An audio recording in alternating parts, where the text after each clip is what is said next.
this has been so fascinating. So you had real prophets, governmental level or international prophets that saw it.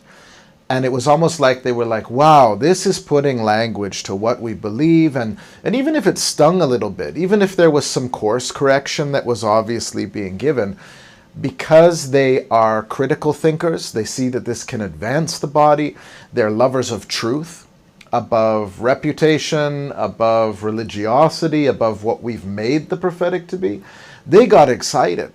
So they would click share, they would be promoting it within their networks, and so we saw it have incredible reach that way. Then there was the level of prophetic leaders and Christian leaders in general who you could tell they needed to really care for reputation. So they would they would private message me saying like, we just want you to know, and it was almost like they felt they had to, we just want you to know we really believe this, yes, even though we're not clicking like, or we don't want our names attached to it, but we really believe in this. You could see that we have a level of compromise in the body of Christ from leadership where they're almost more loyal to maintaining reputation than to the truth. And this was shocking to me. They were afraid of maybe offending somebody in their camp or losing place within their network or something like that. There just was so much to lose.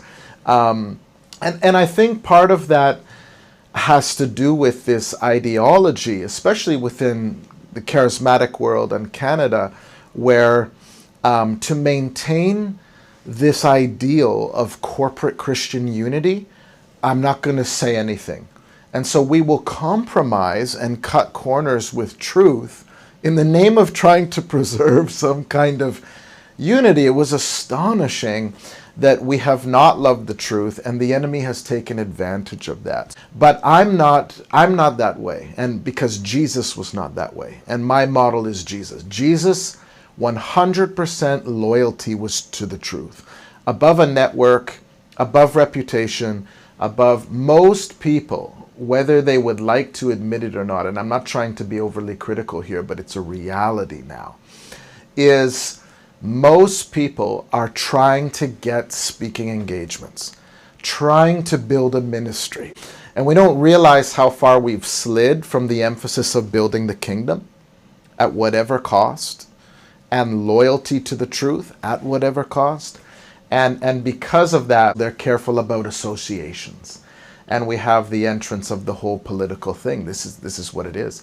Then, fascinatingly, still answering your question, there's another level of people which were the body of Christ, who didn't have something to lose, weren't trying to build their ministry, weren't focused on alignments and associations, weren't worried about that, who were screaming, yes, yes, yes. And I realized that just like the human body knows when it's sick, it will set off alarms. It will be vocal. You'll have sweats, sore throat, you just don't feel like yourself. The body of Christ knows when something is wrong. And I thought, wow, leaders didn't want to speak to the issue. Too much to lose there. But the body was saying, oh my gosh, we've always felt this way, but we didn't have a platform to say it. We didn't feel like we were a voice, and we've always struggled with this, but we just follow the leaders. And I thought, wow, this was so worth it, because for me, I'm not looking for speaking engagements.